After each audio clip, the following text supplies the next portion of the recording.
Assalamualaikum warahmatullahi wabarakatuh. Selamat datang di pembelajaran daring. Nah, hari ini kita akan membahas mengenai majas atau gaya bahasa. Untuk part yang pertama yaitu jenis majas perbandingan. Agar kalian tahu informasi mengenai majas perbandingan ini, tonton video ini sampai selesai. Terima kasih. Nah, sebelumnya kita harus tahu dulu dong apa yang dikatakan dengan majas. Jadi, majas itu biasa kita kenal dengan gaya bahasa. Nah, majas ini selalu ada di setiap karya sastra seperti cerpen, novel, puisi, dan yang lain-lain yang berhubungan dengan karya sastra.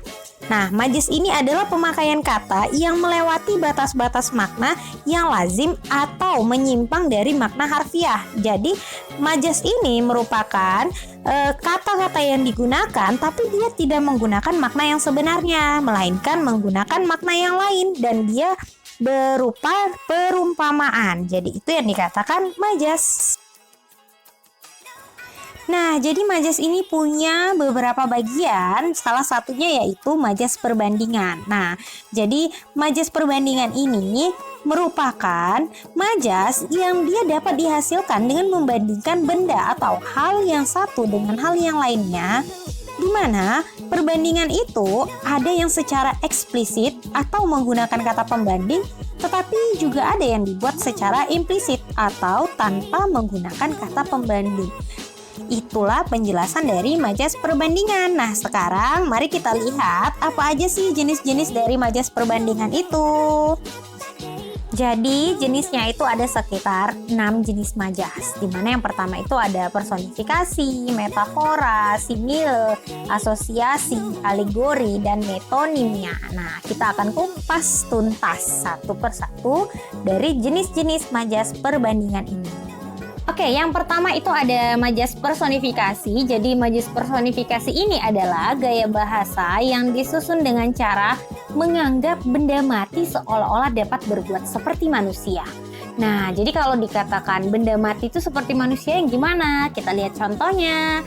Jadi contohnya itu ada di bawah senyum rembulan yang ramah, kedua remaja itu memadu janji. Nah, jadi gak mungkin kan rembulan itu bisa senyum. Jadi disitulah dia dikatakan bahwa seolah-olah dia memiliki sifat seperti manusia.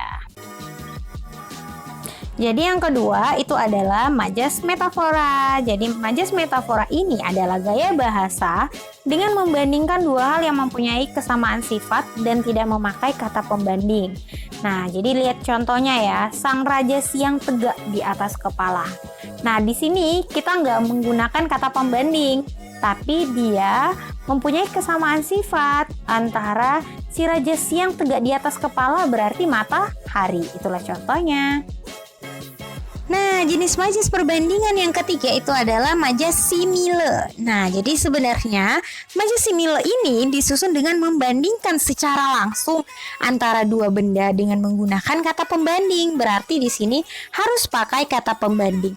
Apa aja sih kata pembandingnya? Jadi kita bisa pakai kata umpama, laksana, misal, dan seperti. Nah, ini adalah contoh kata pembandingnya. Kita lihat dong contoh kalimatnya atau majasnya. Wajahnya pucat bagai bulan kesiangan. Berarti ada perbedaan atau perbandingan antara wajah dia dengan bulan kesiangan. Nah, itu berarti kita bisa makna, kita bisa ambil tarik pemaknaan bahwa itu dia sedang sakit. Yang keempat, ada jenis majas asosiasi, di mana asosiasi ini disusun dengan menghubungkan benda-benda yang mempunyai sifat yang sama. Nah, berarti dia hanya menggunakan kata sifatnya aja yang sama. Kita lihat contohnya. Zaman sekarang sudah tidak seharusnya inginkan hidup lancar dengan memberinya amplop. Apa sih maknanya? Nah, kata amplop di sini dia memaknai dengan kata seperti sogok ya. Jadi kayak kita mau sogok orang atau menyogok orang agar apa yang akan kita inginkan itu lancar. Nah, jadi kalau di sini kita bandingkan dengan kata perbandingannya itu tadi, zaman sekarang dengan zaman yang selanjutnya. Alegori. Nah, jadi di majas alegori ini dia merupakan suatu majas yang memakai perbandingan langsung. Biasanya binatang dalam bentuk cerita yang sangat pendek. Nah, jadi ini biasa dipakai dengan cerpen atau novel ya, berarti berbentuk cerita. Tapi dia menggunakan binatang, jadi perumpamaannya itu binatang. Nah, kita lihat contohnya ya. Di kantor ini ada seekor tikus yang menyebarkan bau busuk. Suka kasak kusuk, doyan makan kertas, dan besi. Jika direktur pergi, tikus itu berkeliaran di atas meja.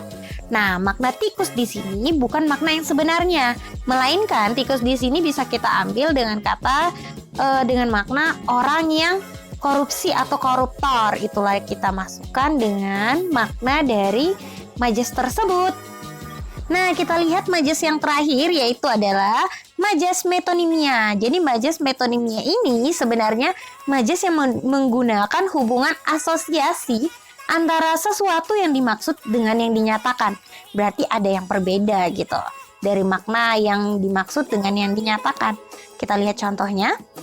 Saudaraku pergi ke Surabaya dengan Garuda. Jadi kata Garuda ini bukan binatang yang untuk terbang, melainkan dia transportasi yang bermerek Garuda, itu pesawat Garuda.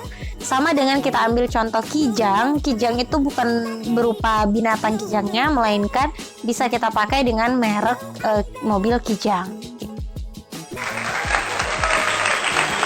Nah, itulah tadi penjelasan mengenai majas perbandingan. Untuk itu, terima kasih sudah menonton video ini sampai selesai. Semoga hari-hari kalian semakin bersemangat. Dan jangan lupa pelajari semua apa yang harus dipelajari dan pahami apa yang harus kalian pahami. Kalian pasti bisa. Semangat terus belajarnya. See you, bye.